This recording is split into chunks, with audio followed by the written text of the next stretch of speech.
Gemini 7 and 6, would you continue with the description of your station keeping?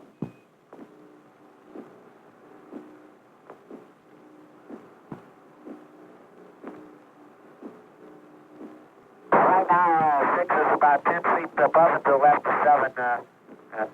We're just flying nose to nose, approximately 15 feet apart. Roger. We can very clearly see the horizon scanners operating. Roger, Jim.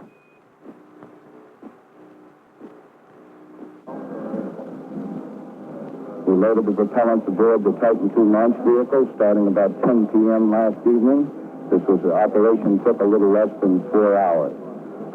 In the White Room at Launch Complex 19, astronauts Edward White and Mike Collins, the backup pilots for the Gemini 7 mission, are in the spacecraft checking out various systems. Early this afternoon, they will be ready to report to the prime pilots, Frank Borman and Jim Lovell, on the status of the Gemini 7 spacecraft.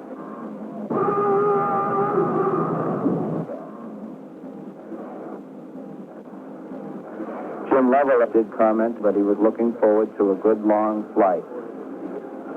Attending the breakfast with astronauts Borman and Lovell with Wally Schirra and Tom Stafford, pilots for the Gemini 6 mission, which will be scheduled some 9 days after the Gemini 7 liftoff.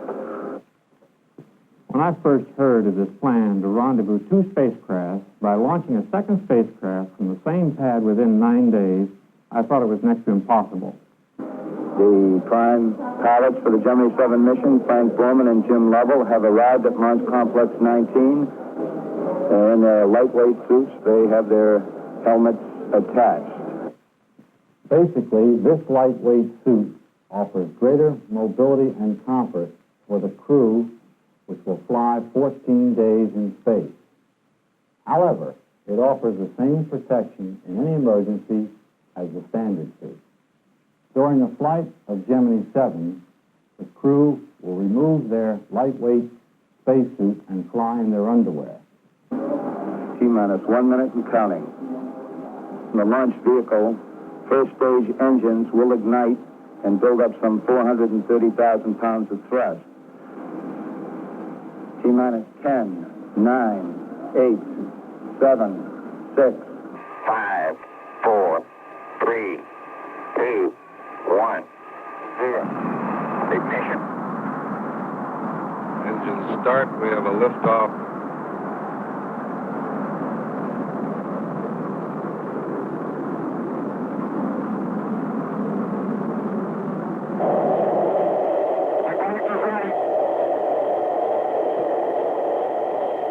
We're on our way, Frank.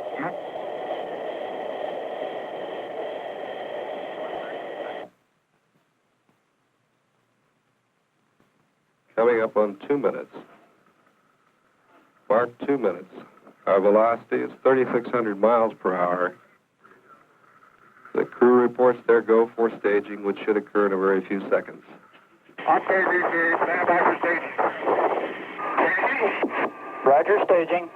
You see that staging? Right. Look at the moon, Jim. Right. We're standing by for point 8, which is the achievement of 80% of the desired velocity, to put this 8,000-pound spacecraft into orbit. Point 8, V over VR. Right down the slot, Gemini 7. I was in the control center at Cape Kennedy watching the launch of 7, and as the spacecraft was inserted into orbit, I glanced over at another TV monitor, which showed the 6 launch vehicle being wheeled out of the hangar. So that's how fast the reaction was taking place. Borman reports he has the booster in sight. There she is, Jim. There she is. Our initial orbit was 87 by 177 nautical miles. This was very close to what we'd hoped for. As a matter of fact, I think that our launch vehicle was closer to nominal than any other one that's been fired. After insertion, we turned around and thrusted back toward our second stage, and then we station kept or remained with the booster. Actually, we were about 60 feet away from it for around 20 minutes. About 22 minutes into the flight, we thrusted away from our second stage and then got down to the business of a 14-day long-duration flight. We had about 20 experiments to perform in the 2 weeks ahead, but we, of course, had to check our new suits out, and we did regular medical checkups with the surgeons on the ground. Gemini 7 is basically a medical mission. It's the culmination of our efforts to increase or double man's exposure to the spaceflight environment, ending with a 14-day manned space flight. There were 3 principal problems left following our 4- and 8-day flights. These were the ability to sleep in a spaceflight environment. Secondly, the response of the heart and blood vessels to the readaptation to the ground-based or 1G environment after being weightless. And lastly, the reduction or decrease in the number of red blood cells that is observed following space flight. We were continually interested in the status of Gemini 6, and I must say that Elliot C. and the people at MCC kept us very well informed. You can tell them that the pad preparation schedule is going very well. Okay. So wait, the pad preparation schedule for Gemini 6 is going real well. Thank you. It's always taken about 9 weeks or 63 days of actual work to clean up the pad, erect the booster, make the spacecraft, and check out the systems. We studied the problems, we found solutions, we streamlined the work effort, and within a couple of days, the whole atmosphere improved. With the planned 14-day flight, this gave us some margin, and the whole plan now appeared practical. Day 7, Houston, Capcom. This is Gemini 7, read you loud and clear. Good morning, Flight. How's breakfast going? Excellent. My compliments to the chef. How is the suit configuration working out? We heard some comments over Carnarvon. The suit configuration is working out very well. I'm out of the suit now. I got slightly cool last night while I was sleeping. However, I'm fine right now. Gemini Control here. During the next pass across the United States, the Gemini 7 crew will be given a go for a 61-1 flight. The 61 would be the start of the 61st revolution. The 1 refers to the Western Atlantic landing area, which is the prime landing area. The spacecraft is over the Caribbean, and Lovell is talking to Dr. Berry. Let's cut in there. Okay, could we have your sleep report? Roger. Both of us slept 6 to 7 hours last night. Probably woke 2 or 3 times during the night. Do you think you're sleeping better now than you were the last couple of nights? The first night was pretty poor, as you can probably guess. But we both needed a good sleep the second night, and we've been sleeping that way every time. Very good. Day 7, Houston. Go ahead, Houston. This is Gemini 7. This is Houston Flight. How long have you been up there now? Let's see, it's 139 hours, 5 minutes, 14 and a half seconds. Okay, that's the lot. I feel like I was born up here. Be advised that the count's going very well at the Cape on Gemini 6. The crew is up and healthy, and we're all ready to go. Gemini 7. Your go for 119-1. Thank you, Ann. The word from the Cape is, we are go. They are go aboard Gemini 7 as they make their silent sweeps around the world on their 111th revolution. The prime pilots for the Gemini 6 flight, Wally Schirra and Tom Stafford, are now on their way to Launch Complex 19 to board their spacecraft. The launch of Gemini 6 is scheduled at the beginning of the 118th revolution of Gemini 7. T-minus 48, and all still going well with our Gemini 6 countdown here at Launch Complex 19. We've gone through a complete checklist once again, and we are counting. 2 to go. Go ahead, Flight. We will have ignition at 0, and some 3 seconds after ignition, the launch vehicle will lift off on the start of the Gemini 6 flight. You're cleared for takeoff. Roger, adios. Minus 5, 4, 3, 2, 1. Ignition. Shut down, Gemini 6. Fuel pressure's lowering slowly. Roger, Gemini 6, monitor tank pressures. Oxidizer pressure is down to about 32. Full tanks are ready. Okay, no problem on these tanks? Negative. Okay, we're just sitting here breathing. This was a rough one for us. We'd been trained sufficiently, but this was different than any simulation we ever had. It did prove that man is still better programmed than any computer. Gemini 7, Houston. We were wondering if you saw the ignition at the Cape.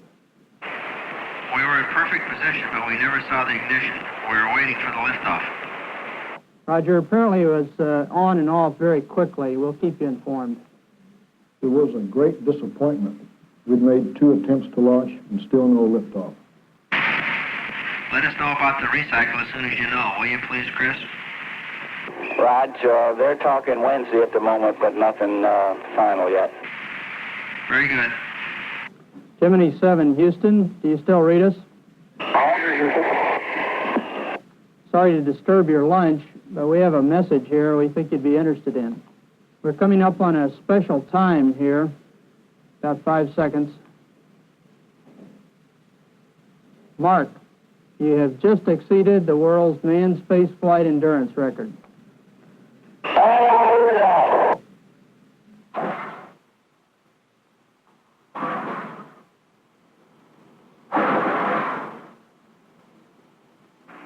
Gemini 7, Caernarvon Capcom. The thruster firings went very good on GT6. Oh, that sounds good. Roger, looks like you have company before long. Roger, I hope the booster firing did the same. Oh, Roger.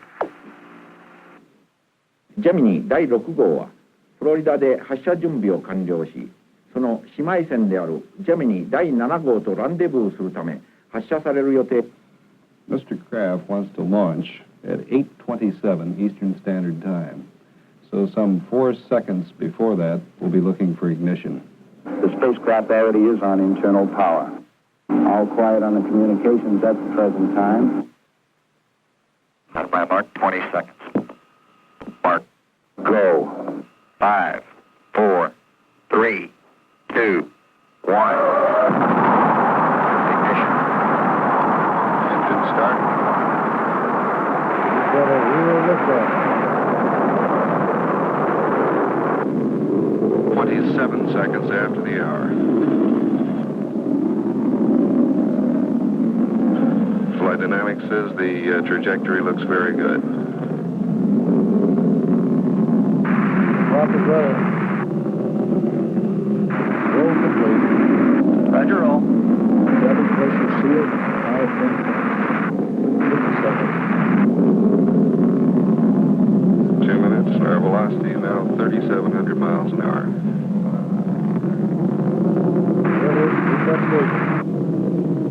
Steering looks good from here, Gemini 6. Right down the line. Looks like a dream. Attitude are all 0. Gemini 6, you are go. Go. You hear the man. Go. Go ahead, Canaries, Gemini 7. Roger, well, we did it. Roger, we saw them coming up. Okay, their orbit is 87 by 140. At Cape Kennedy, the American spacecraft Gemini 6 has finally succeeded in starting her journey towards the space rendezvous with Gemini 7, whose 2 astronauts have now been in space since December the 4th. They were actually able to watch the launch while they orbited. We're switching over to 6, Mike. Gemini 6, Canary, Capcom, how do you read over?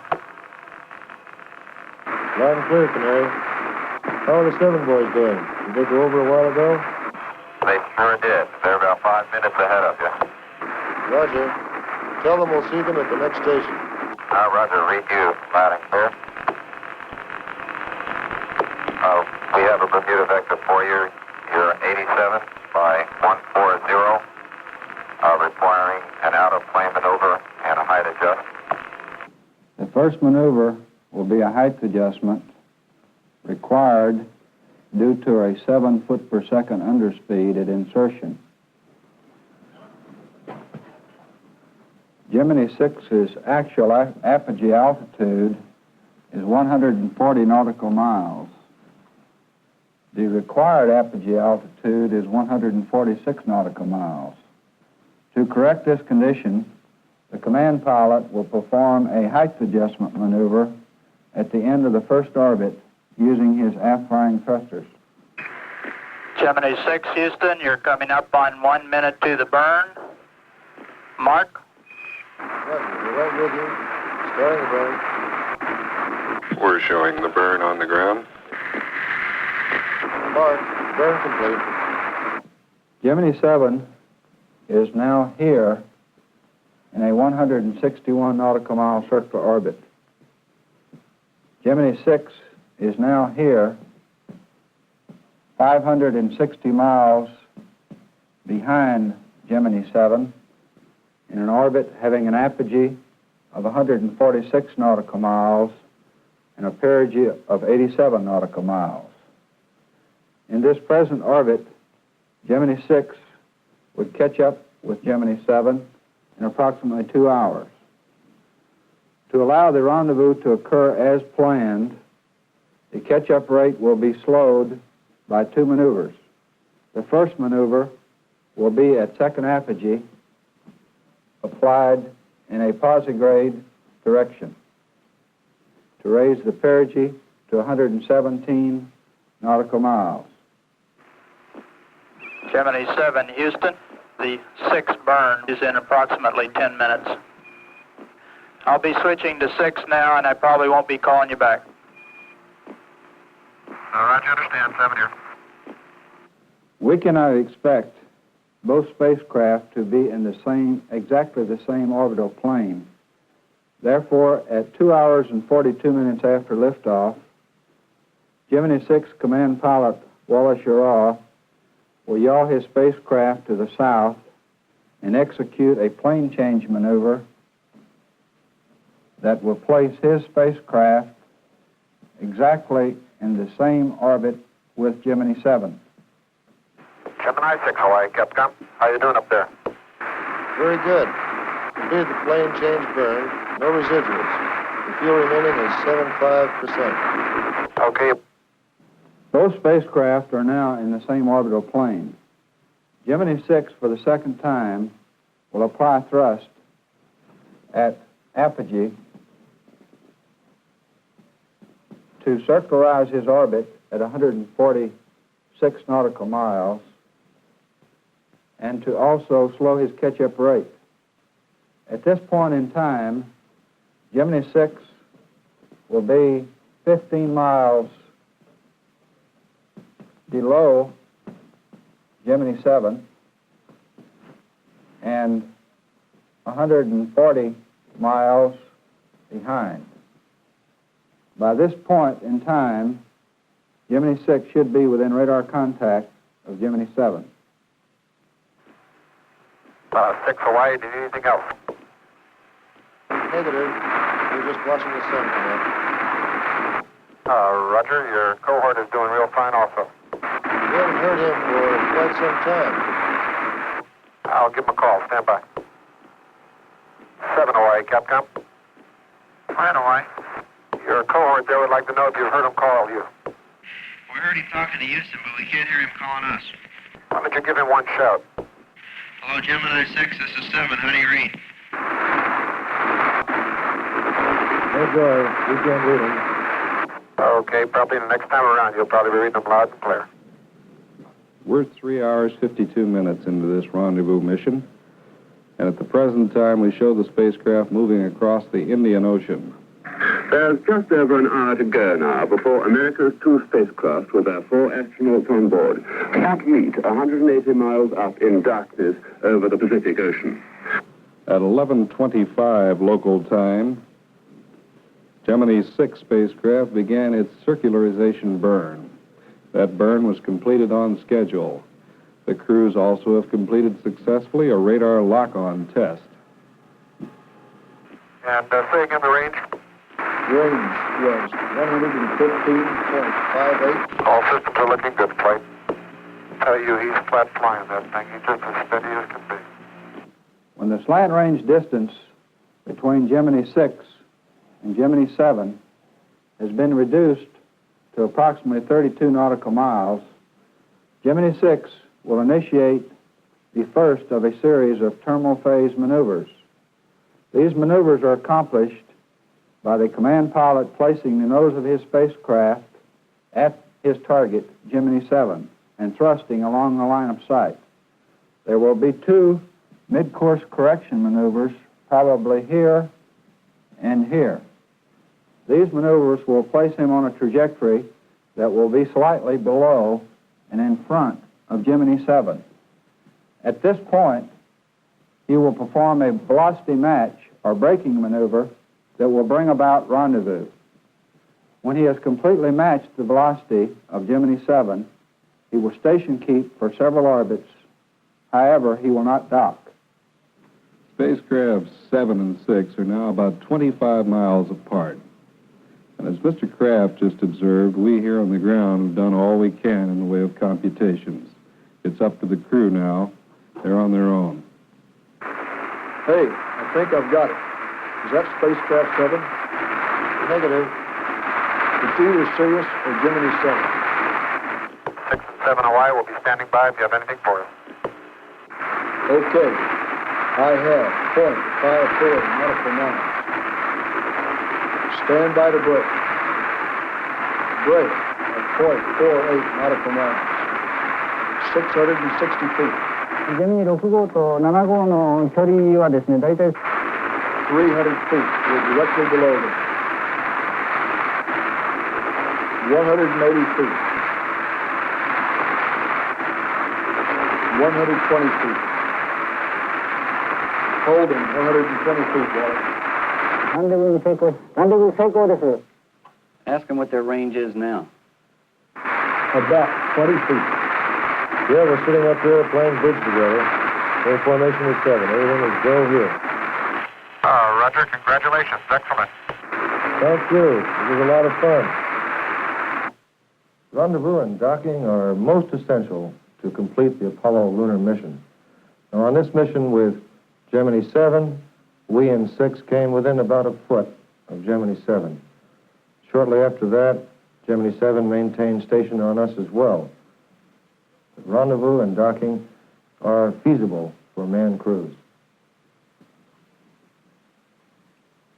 Gemini 7, this is 6. We can hold it in the yaw for just a little while. We'll try to get in real close and try to get all those close shots.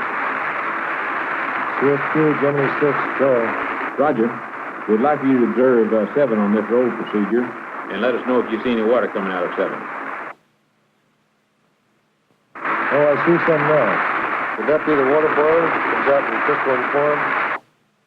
Right. You know you guys are becoming famous For what, Frank? for rendezvous and doing all those good things. Yeah. After we completed the rendezvous maneuver, we maintained formation, actually we were station keeping, for a period of about 5.5 hours. Now this included an in-plane fly-around maneuver and an out-of-plane fly-around maneuver. During this period of time, each of us controlled spacecraft 6 for approximately 50% of the maneuvers. We separated from Gemini 7 at 6 p.m. Cape time. This was performed by a 9 feet per second retrograde maneuver. We separated to a distance of approximately 20 miles and performed experiments for the next 2 orbits. The Gemini 6, RKV Capcom. Two RKV. How's your separation burn go? Raj. Wally says he's out to about 0.68 miles. He performed the set burn, 9 feet per second. The burn is going real well, Clay.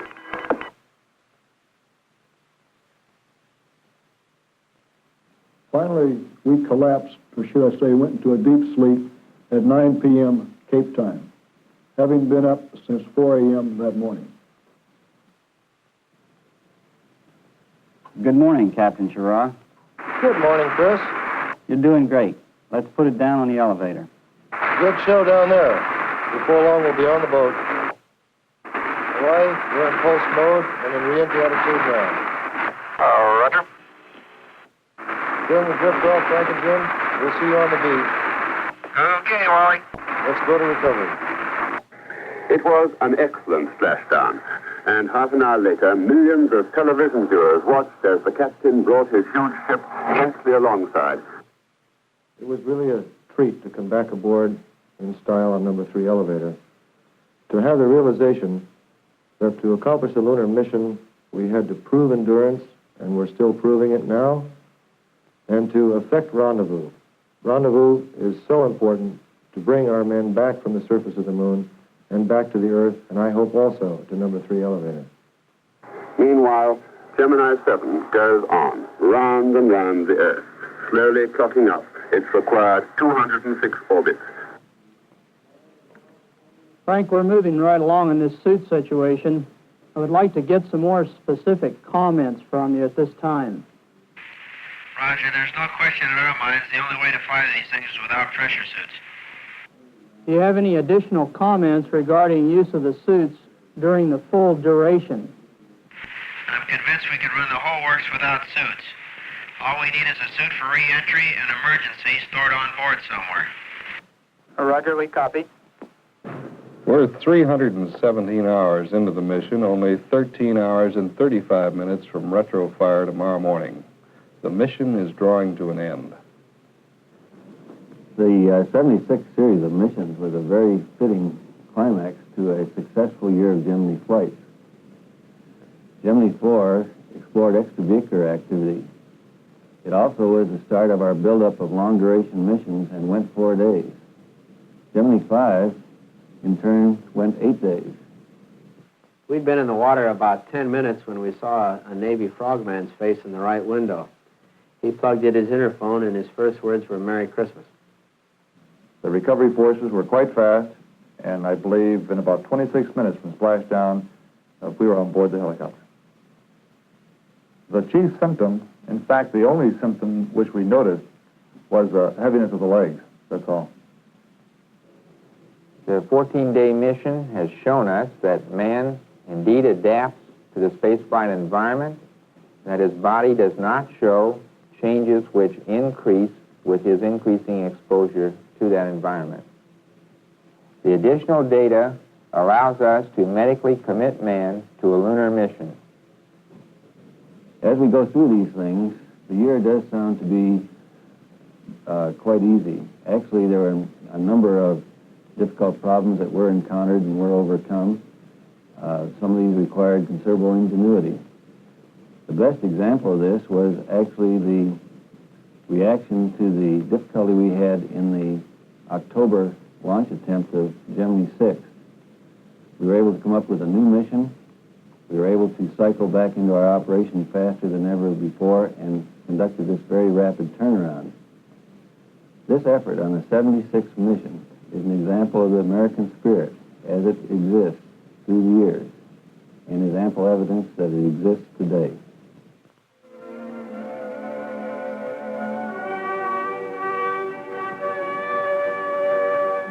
Their voyage will be a continuous reminder that the peaceful conquest of space is the only conquest in which modern man can proudly and profitably engage.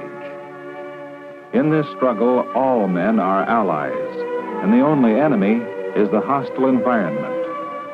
The victory over the final enemy will belong not just to Americans, but to the whole world.